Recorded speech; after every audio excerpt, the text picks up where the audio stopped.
You may choose to resize a document inside of Photoshop because the pixel dimensions simply don't match up to the target. For example, let's say you want to take this image and use it for a website.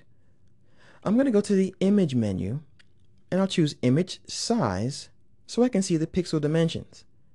Now, first of all, we can already see that this is a no-no as far as web use. Look at this. This size, 9 megabytes, way too much. Most graphics you want to keep under 1 megabyte for the internet, half a megabyte or less if possible. And people even go further than that, depending on how many images you have. But here's the real problem. Web pages are generally not 2048 pixels by 1036. You might find 600 by 800 and maybe larger than that, but definitely not this. So when you want to resize things, all you have to do is enter a number here that you'd like the size to be. For example, I might want this to be 800 pixels wide. And as you see here, because I have this little link here, it's going to constrain the proportions because this checkbox is selected. So when I entered 800, it automatically calculated for me the height. And this would be great for the web. As you see, it's 1.37 megabytes.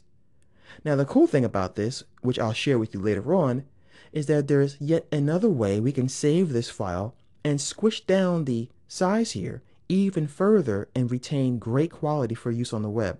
So I'll talk more about that later on.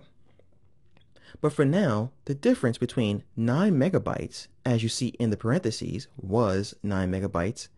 This file, because I reduced the size, is drastically smaller.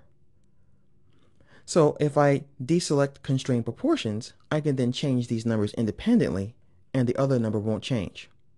But the update will always continue. So if I make this number here, it really jumps up in size. So that is how you can resize an image inside of Photoshop. But before I finish, let me tell you something very important. Now later on, I will talk about something called a smart object. A smart object is a way to reference your image so that you can scale it down, scale it up, and still have full quality. Now this is not a smart object.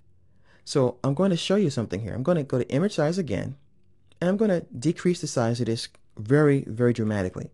Okay? 100 pixels by 75, and click OK. What happened just now is Photoshop said to itself, since this image is so small, I can disregard and actually discard pixels.